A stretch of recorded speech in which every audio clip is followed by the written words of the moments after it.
Hello and welcome to this special bye-week edition of Bison Insider. The 6-3 Bison off this week. And so I am joined by Bison football analyst Jason Berger and the color commentator for the games, Joshua Claibourn, to break down both sides of the ball as well as some position groups. So Josh, we're going to start off today by the secondary, made up of Deontay Meeking, Nelson Medeiros at safety, and Dominic Shegog and Eugene Estes at the corners. How would you evaluate their performances so far this year and also give us a grade? Well, I divided them into two groups, cornerbacks and safeties, just because in this system they do different roles. And so I felt like they needed their each position to be graded. And so altogether it's a deep position in the secondary. I ranked cornerbacks at B because they've been doing a decent job on the outsides, just playing man coverage. They've gotten some turnovers. In that group, you have 5 people who each have 2 interceptions, so they have been solid throughout the season. They've given up a couple of plays into the middle, but that's just how the system works, is you force everything in. And then the safeties, I'm going to give them a C+, just because they've been beat a couple times down the play. They're not very good covering tight ends down the seam. That's where they give up most of their yards. And then really, they just need to create more turnovers. And so, Jason, like you said, they get beat down the middle of the field a lot. Do you agree with some of the things Josh has said? Well, and I'm a big fan of the slogan, you win as a team, you lose as a team. So I'm going to grade them as a defense as a whole. A lot of the things I do agree with Josh with, specifically the 5, did you say the interceptions, was that right? 2 interceptions per player among the 5 players. That I believe they have worked for, and they earned that right to be happy with their performance.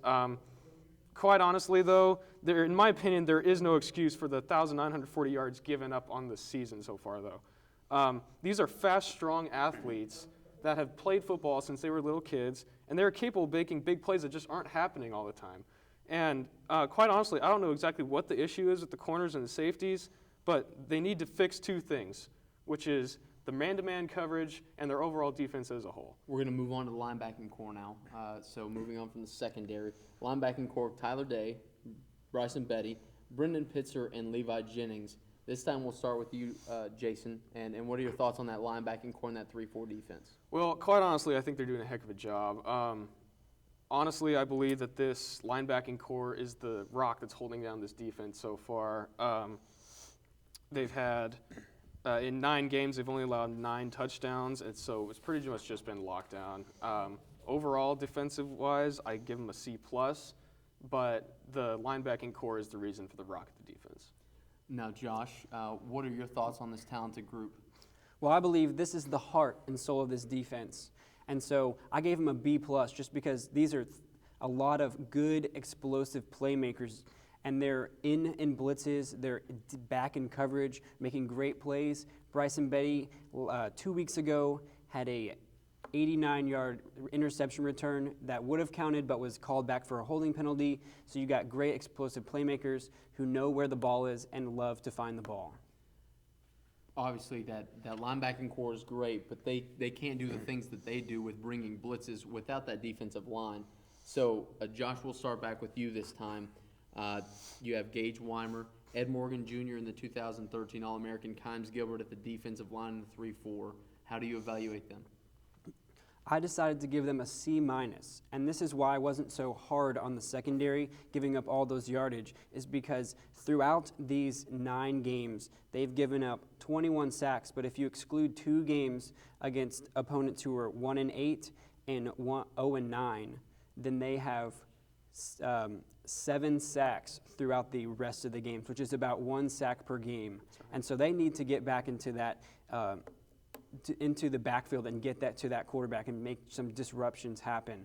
But altogether, they're great individual players who aren't working together as a team, and Kimes has gotten off to a slower start than he did last year. And I'm a big fan of Kimes myself. I respect him a lot, and I think he works his tail off every week. But you're right, absolutely right. The stats do kind of look a little deceptive when you see those 21 sacks in 9 games, but like you said, it really comes down to about 7 sacks total for the rest of the games played, so it's kind of misleading. Now, do you guys think that a lot of that means because of the fact that they have the chance to look at Kimes on film as opposed to last year they didn't have any film on Kimes. He transferred over from Southwestern Oklahoma State and then took the year off as the football team progressed. Do you think now that they have the film, that's played a big part in Kimes' slower start this year? It's definitely played a big part because last year they got out there and they're like, who the heck is this guy playing defensive end? He's coming in and getting our quarterback. We're going to have to double team him, change our game plan. Now they game plan around Kimes, and that's just really been a struggle for that defensive line. It really has been, and especially Kimes Gilbert being, like I said earlier, the rock of the defensive line. He really just puts the team on his back, and the defense can't rely on him to keep up his stamina all the time. And Tyler Day is the leader of that defense actually in tackles, solo tackles also. And so that defense overall pretty good. We'll see how they progress throughout the next 2 games. So whenever we come back on Bison Insider, we move and switch sides of the ball to the offense. We'll see what Jason and Josh have to say when we return.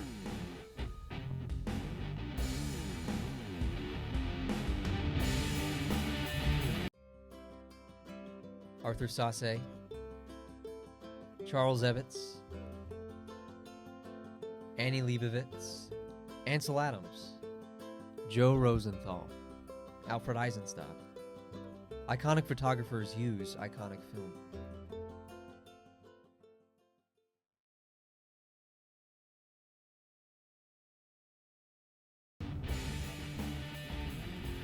Welcome back to Bison Insider. Jonathan Polasek alongside Bison football analyst Jason Berger and the color commentator for the games, Joshua Claibourn. We're doing some evaluations today, this time on the offensive side of the football. And Jason, we're going to start with you. We're going to talk some offensive line now.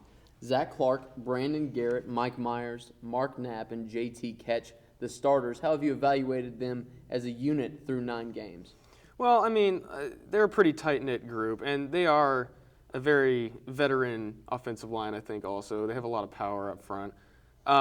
They've really paved the way for that run game with Barnes and Myers in the backfield especially. I think they're a big part of that rushing attack. However, they have been a little iffy at times, if you will. I think the pockets collapsed on Woodard a few times in the backfield, specifically against Langston and Southwestern. But overall, they've only allowed 5 sacks on the season, so it really can't complain a whole lot. They're giving Woodard time to throw the ball. Overall, I'd say I give them a B+, just with all the penalty issues they've had. But overall, performance-wise, they've been pretty good. Josh, what are your thoughts on that offensive line? Well, I actually gave him an A because if you go back and you count all the times they've dropped back and thrown the ball, it's 221 times. They've only given up 5 sacks through that time. So that's every 44 pass attempts. He's not getting sacked. He gets 1 sack through 44 pass attempts. That's plenty of time to throw the ball. He's getting a good job getting a lot of time to throw that ball. He just needs to do better use of that time. So there's the offensive line.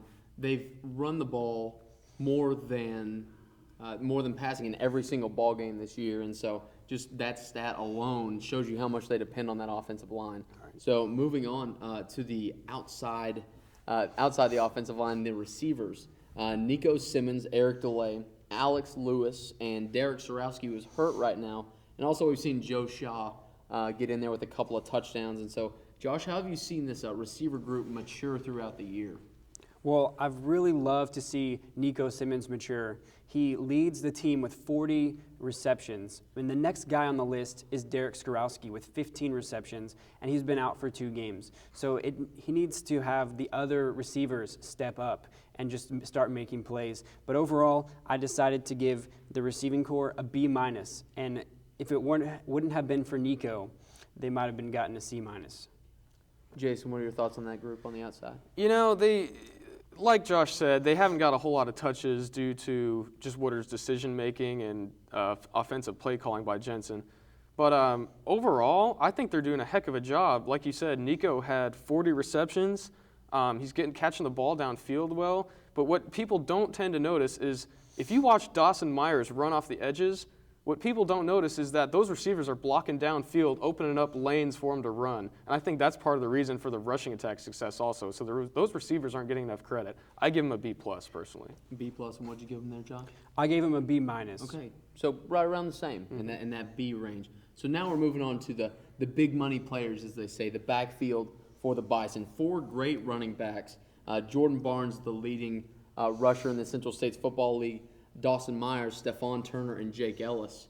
We'll start with the running backs, and then we'll move on to the fullback and quarterback. So let's go ahead and talk about the running backs. And Josh, what are your thoughts on this rushing game and those 4 running backs? Well, you have 2 runners in Barnes and Myers who are averaging over 5.3 yards per carry.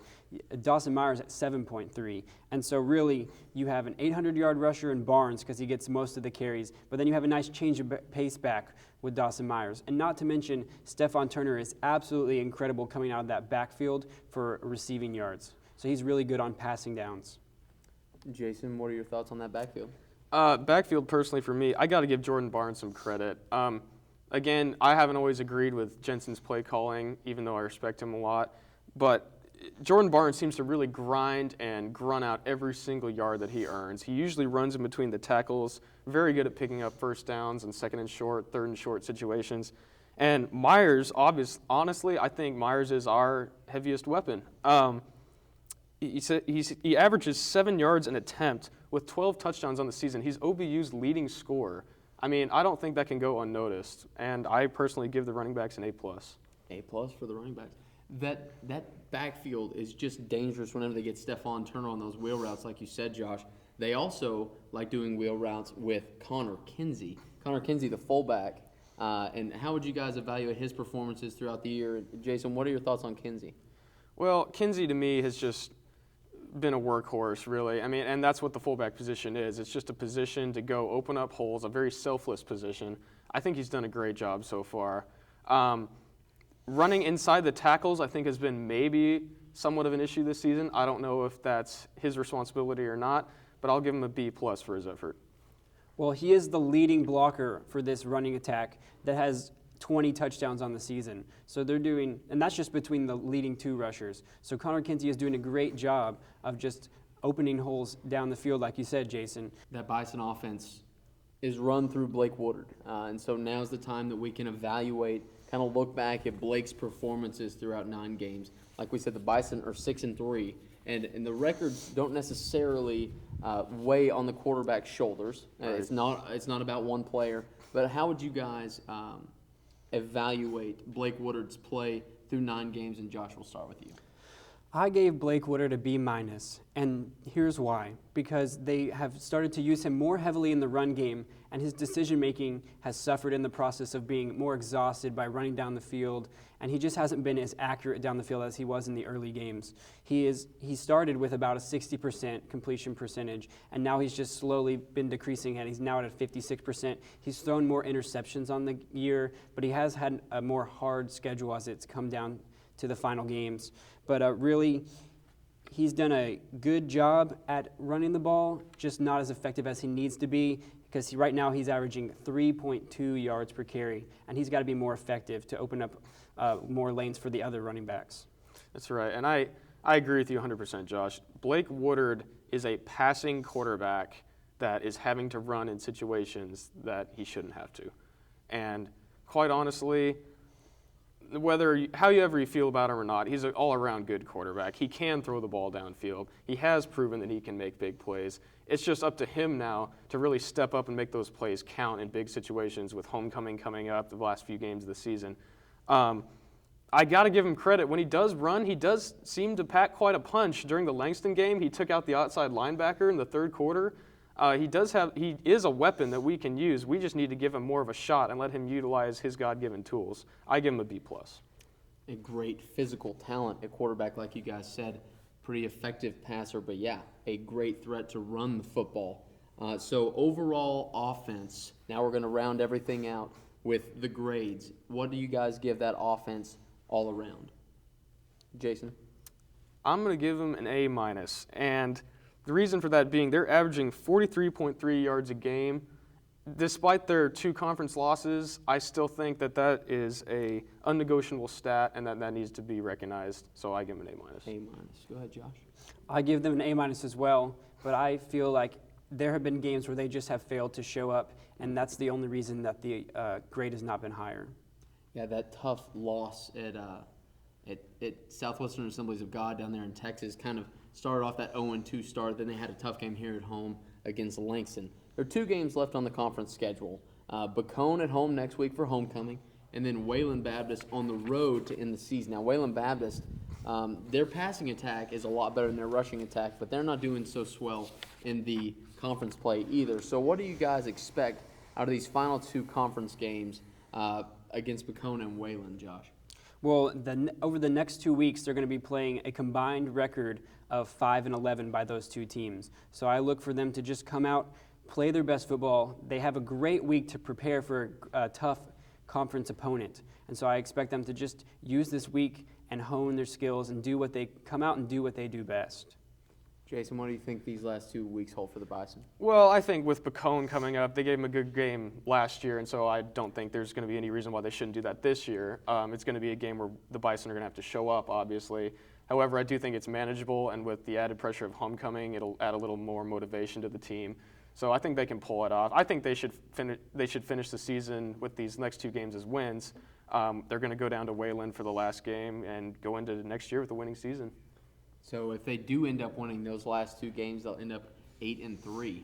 They sealed the winning season last week, and so we'll see how the Bison finish off. And so, guys, thanks for your thoughts. The Bison football analyst Jason Berger, the color commentator Joshua Claibourn here on Bison Insider. Until next time, I'm Jonathan Polasek. Thank you for joining us. And don't forget, next week, homecoming. Bison Sports Network will bring that to you live from Hurt Field. Good night.